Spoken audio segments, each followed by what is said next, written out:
Salut à tous et à toutes et bienvenue pour une nouvelle review. Aujourd'hui on va parler de Impact Sacrifice.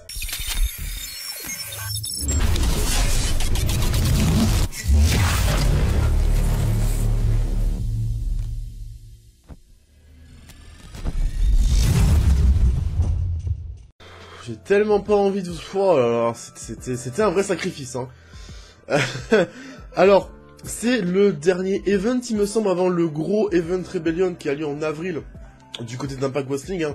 Impact qui a maintenant, donc, en gros event, Rebellion, Bound for Glory, Slammiversary. Il me semble que c'est leurs 3 gros events. Je peux en oublier un, peut-être. Et entre-temps, on a des petits events comme celui-ci, qui a une carte assez longue. Alors le show il a dû durer, il a commencé à 2h, il a fini, il devait être 4h30, 4h40.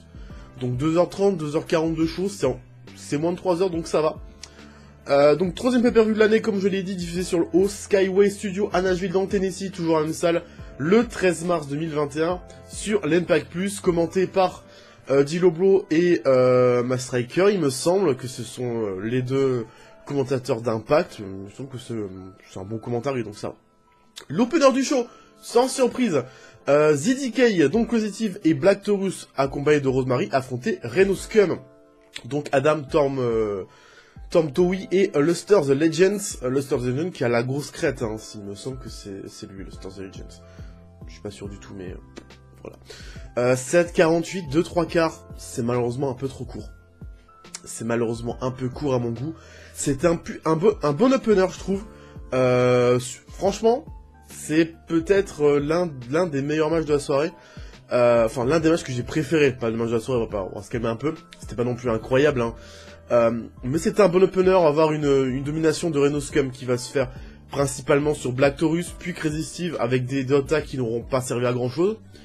DK va faire un comeback, sans surprise. Il me semble que c'est Adam Tom Towie qui... Non, pas du tout, c'est Luster. C'est Luster qui porte Crazy Steve extérieur. Rosemary va faire un coup de crachat, enfin lui va cracher au visage, donc le Green Mist, il me semble que ça s'appelle ça. Le Green Mist, il me semble que c'est ça, je suis pas sûr du tout. Qui va donc distraire Luster. Crazy Steve va revenir.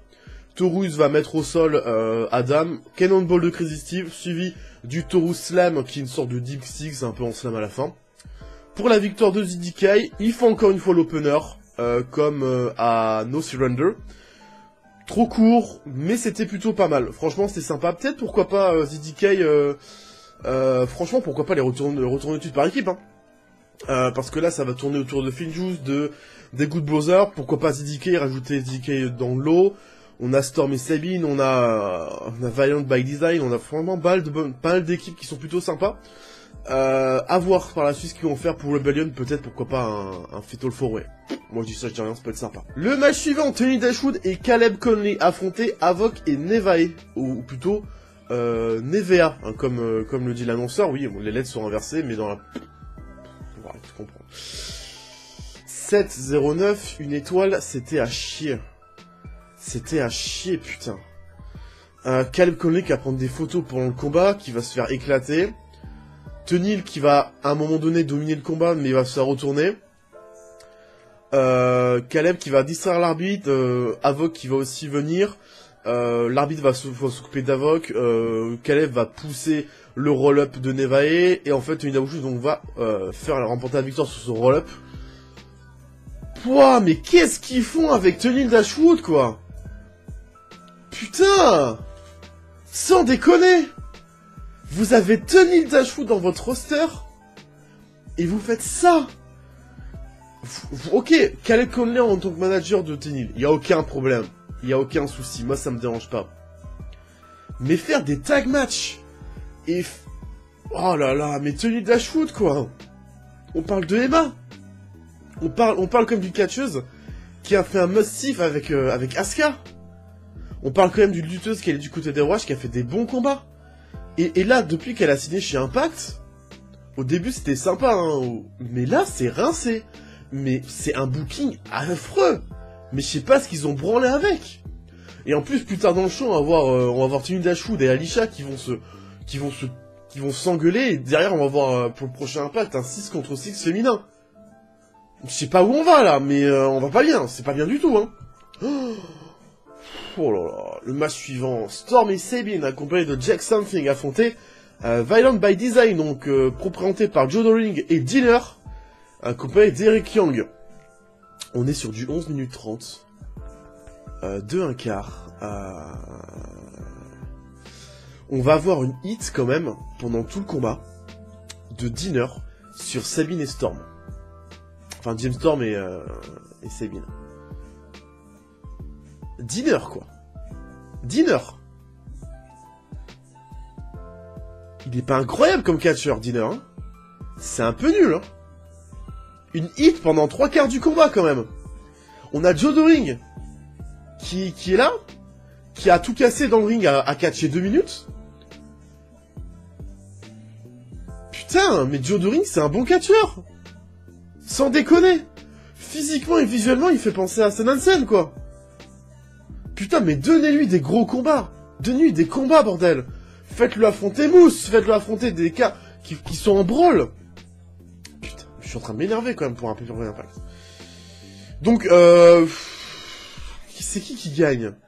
Oui, c'est Violent by Design qui gagne, puisque dans le combat, on va voir Joe Doering qui va couper en deux Sabine. Super, tout passage, super sympa. Et l'arbitre va prendre un bump, un ref bump. Rhino va faire son retour.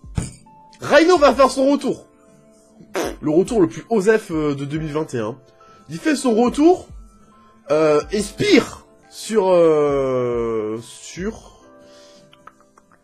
qui? Sur Sabine. Puisque oui, on a eu un petit combat entre Rick Young et James Something et Surgery, mais ça en parle pas parce que voilà, on continue la storyline. Donc spire de Rhino sur Sabine pour donner la victoire à Dinner pour le compte de 3 à l'arbitre qui serait au bon moment évidemment.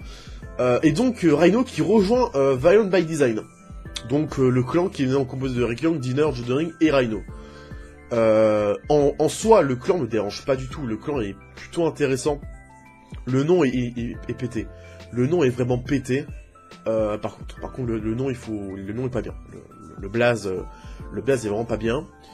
Le problème, c'est qu'on a Dinner et on a Eric Young, quoi. Et Rhino. C'est con qu'on ait que Joe Doering qui est bon dans ce clan, c'est dommage.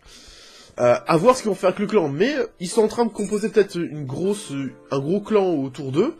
Voir comment ça va aller, ce qu'on va faire, on va inclure un autre clan plus face. Donc avec Storm, Sabine, Jack Something, peut-être trouver quelqu'un d'autre. Certainement, ça pue énormément. Ça pue Tommy Dreamer qui va rejoindre Jack Something pour faire un 4v4. Ça, je le sens venir pour Rebellion. Je le sens venir, qui va demander à Rhino pourquoi tu as turn. Enfin, je le sens tellement venir ce délire-là. Mais de un quart, non, c'est pas incroyable. Hein. Pourtant, pourtant tu as Storm et Sabine dans le combat, quoi. Putain. Match suivant, le Hold Armless entre Eddie Edwards et Brian Myers. Qu'est-ce qu'un Hold Armless? C'est un ODQ. Ouais, quoi. C'est trop compliqué de marquer une ODQ sur la carte, donc on va mettre un nom compliqué. 16 minutes 45. Trop long. Trop long pour ce que c'était. 2-3 quarts. Les armes utilisées, c'est 3 chaises, un plateau repas en métal, un couvercle de poubelle et une table. Le problème, c'est qu'on n'a rien dans ce combat, en fait. C'est qu'il se passe rien. Il se passe absolument rien, en fait. On va avoir une superplex d'Eddie sur les 3 chaises qui vont finalement... c'est pas efficace du tout, quoi. On va avoir une sorte de backdrop stunner sur la table qui est avec Surgery à côté de l'apron, depuis l'apron. Ok. Pendant le combat, on va voir aussi Hernandez et Matt Cardona qui vont intervenir. Ils étaient pas là, ça aurait été pareil. Et Myers qui va sortir donc une sorte de cube rouge un peu, enfin une sorte de truc rouge qui a l'air d'être assez épais. Il va se prendre un super kick un coup de plateau repas de Eddie Edwards. Il va ensuite mettre ce petit cube au niveau sous sa protection, suivi de son running Enziguri pour la victoire de Eddie Edwards. On n'a aucune explication sur ce cube rouge, je sais même pas d'où il sort, peut-être qu'il a été balancé à Impact, hein, j'en sais rien. Le match est pas bien, le match est pas bon du tout. Après je suis méchant, mais je dirais pas que le match est pas bon. je dirais qu'il s'est rien passé. C'est-à-dire qu'en fait, on a un ODQ standard, quoi. Il y a rien de fou, il y a rien d'alarmant, mais je trouve que c'est un poil trop long pour ce que c'est. Surtout pour les catcheurs qu'on nous donne, quoi. Eddie Edwards et Brian Myers en 2021, c'est pas non plus la folie, quoi. Eddie Edwards, depuis qu'il est plus en équipe, c'est horrible. Brian Myers, ça fait le café, c'est ok tir, quoi. Mais, c'est pas incroyable, quoi, c'est pas incroyable. Le combat suivant. Oh là là, putain. Le titre féminin par équipe d'Impact, Fire and Flava, Kirogan et Tasha Steelz défendaient leur ceinture face à Jazz et Jordynne Grace. Je l'avais dit à Thunder qu'ils allaient faire un truc à Jazz et Jordynne Grace, je l'avais dit. 10 minutes 30, 2,5, c'était... Bah donc, on va voir les championnes qui vont dominer le combat. Sans surprise, d'abord sur Jazz, puis sur Jordynne Grace. On va voir le caméraman qui va pas arrêter de faire des plans assez resserrés sur le fessier de Kirogan. Bon, pourquoi pas, hein, pourquoi pas. Jazz va avoir de l'offense, mais ça ne suffira pas puisque les championnes vont conserver la ceinture suite à ce que Jazz se fait virer en se faisant tirer le pied par en dessous, par Tasha Steelz, drop kick de Tasha Steelz sur Jordynne Grace, super kick de Kirogan suivi de son swinging Fisherman Suplex pour la victoire. Booking classique du heel qui domine les fesses qui font des retours, mais ça ne réussit pas. C'est bof, c'est rien, j'ai rien à dire dessus, j'ai rien à dire, j'ai clairement rien à dire. Le titre X Division, TJP affrontait Ace Austin, accompagné de Mad Fulton. Et ben quel combat. Merci. 3-3 quarts, je l'offre ce 3-3 quarts. On pourrait donner 3,5, mais j'offre ce 3-3 quarts. Parce que c'est un combat qui me fait plaisir. TJP qui est champion Cruiserweight X-Division depuis pas mal de mois, il me semble, quelques mois. Donc Ace Austin, hein, qui était l'arnaqué du siècle, hein, il devait avoir un match, je rappelle, il devait avoir un match 1 contre 1 pour le titre World à Slammiversary, ça s'est transformé en match à 6. Il gagne la Super X Cup, mais il a pas de match pour le titre derrière. Il doit abattre quelqu'un pour se qualifier dans un 3 contre 3. Remporter ce 3 contre 3 pour ensuite, la semaine d'après, remporter ce Freeway pour être challenger au titre. Le mec, c'est un parcours du combattant pour être juste challenger au titre. Hein. Et on a un super combat. On a Matt Fulton qui va intervenir à aucun moment. Pour une fois. Et c'est ça qui va peut-être me donner ce 3-3 quarts. C'est que Matt Fulton va juste être le manager. Point barre. Il va même pas avoir un système de... Même dans ce combat-là, j'ai même pas vu Ace Austin et Matt Fulton en position de heel, alors que ce sont censés être les heels. J'ai plus vu un face contre face, juste faire un bon combat de catch en fait.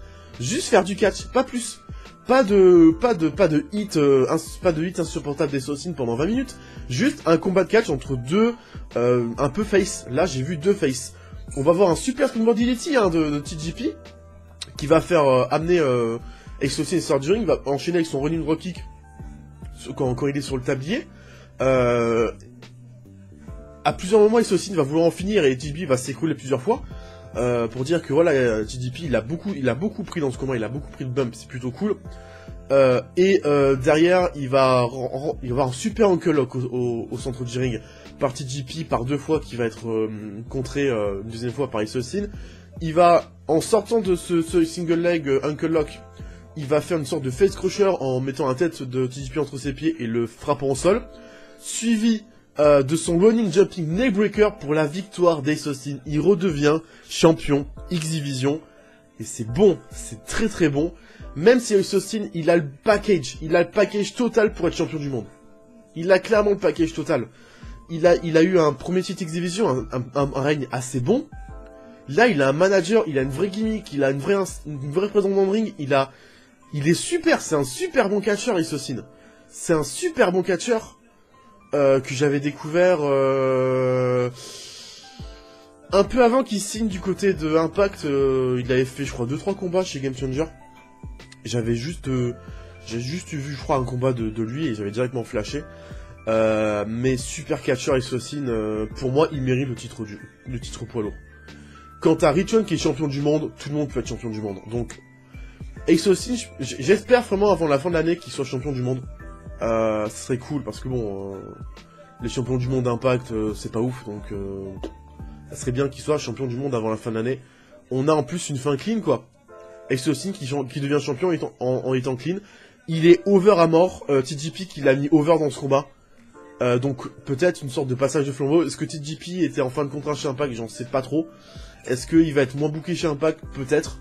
Mais j'ai l'impression d'avoir eu une sorte de TJP qui passe le flambeau et qui met ultra over Ace Austin pour donner tout l'over qu'il avait à Ace Austin pour la suite. Je ne sais pas, mais vraiment cool, vraiment super combat. Le match suivant pour le titre féminin d'Impact, donc le knockout Deonna Purrazzo affronté ODB. 8 minutes 28, 3 étoiles, je suis très gentil. Kimberly et Susan vont se faire renvoyer en backstage par l'arbitre. Et derrière, bah en fait, on n'a pas grand chose, hein. On va avoir des coups d'avant-bras, on va voir ODB qui va faire 2-3 moves. Qui va se jeter sa seconde corde, mais se faire catch-in à la volée par Deonna Purrazzo pour faire son sorte de Fujiwara avec les deux bras bloqués. Et ODB va donc abandonner, et donc conservation du titre de Deonna Purrazzo. J'ai rien à dire, quoi, il est... Il y a rien, quoi, il y a rien à dire. Il y a vraiment que dalle à dire. Il se passe rien, quoi, il se passe absolument rien. Et non, il se passe vraiment rien. ODB en 2021, un match de titre, quand même, hein. On dit quand même ça, ODB, quoi. Putain, ODB. Enfin bref, vraiment, ouais, on va passer là-dessus parce qu'il s'est vraiment rien passé. Le titre par équipe de Impact. Des Good Brothers défendaient leur ceinture face à Finjuice. 3-3 pour 14 minutes 34. Quel combat. Quel combat par équipe. Ça fait un bail que j'ai pas vu un aussi bon combat par équipe. Chez Impact, hein. Putain, c'est bien, hein. Impact, ils sont en train de se refaire une vision par équipe, quand j'ai dit avec The DK, Vion by Design, Storm et Sabine, ils sont en train de se refaire une vision par équipe, qui est vraiment bien. Et on va avoir évidemment une domination, hein, des champions par équipe sur, principalement sur David Finlay, qui va prendre pas mal de coups pendant à peu près une bonne 5-6 minutes de combat. On va avoir un super attack qui est très efficace de Juice Robinson pour Juice Robinson, qui va rentrer dans le ring, qui va apporter un gros dynamisme et une grosse accélération dans le combat, qui va frapper qui va générer à peu près les deux, mais va vite se faire calmer par les champions qui vont vite reprendre le dessus sur Juice Robinson. Et le combat va continuer, Anderson va prendre pas mal de bumps aussi. Gallows va se faire virer par Finjuice. Ensuite, Finlay va pouvoir en profiter pour se mettre sur son cord, faire leur fameux Electric Chair Neck Breaker pour la victoire de Finjuice. Nouveau champion. Et je mets le 3-3 parce que j'ai été surpris du résultat. Je m'attendais tellement pas à ce que les Good Brothers perdent les ceintures. Les Good Brothers qui ont bookés du côté des AEW en tant qu'Impact World Champion, et on s'attendait à ce qu'on ait... moi je m'attendais à ce qu'on ait les champions qui conservent leur ceinture. Et tout le monde s'attendait à ce que les Good Brothers en fait, c'était le match un peu plié, quoi. Tu dis, le Finjuice ne gagnera jamais le combat. Et quelle surprise, franchement, quelle surprise. Finjuice qui sont donc champions. Et certainement qui vont, pourquoi pas, ramener les ceintures du côté d'Impact, du côté de New Japan, puisqu'ils sont bookés dans la New Japan Cup. Enfin, dans les shows de la New Japan Cup. Et j'ai envie de dire que... Là, on est en train de passer un truc, c'est que les titres, ils peuvent aller dans n'importe quelle fête maintenant, hein, en fonction des prêts qu'il y a entre les champions. Super. Franchement, super combat. On a deux super bonnes équipes, hein, rien à dire, on s'attendait juste à ça. On va avoir une belle opposition en plus, hein, entre les deux équipes. Il y a pas, bon, à part les Good Brothers qui ont dominé pas mal de fois le combat, mais sinon, non, le booking est très bien amené. Moi, j'ai beaucoup aimé. Ouais, non, il mérite son 3-4, clairement. Et le main event, donc pour l'unification du titre Impact World Championship de Rich Swann et le TNA World Championship de Moose. On rappelle quand même que Moose, il a trouvé un titre dans les backstage. Et ils sont en train d'unifier deux ceintures. Ça n'a aucun sens. Ça n'a clairement aucun sens. Déjà, ça part mal. Donc, le gagnant de ce match aussi affrontera Kenny Omega lors de Impact Rebellion pour un title contre title. Donc pour le titre Impact et AEW. Donc c'est-à-dire qu'à Rebellion, il y a moyen qu'on se tape quand même Rich Swann champion AEW. C'est impossible. On va se dire, c'est clairement impossible. Mais si ça arrive, c'est une escroquerie. Hein. C'est une putain d'escroquerie. On va avoir 20 minutes 16 de main event.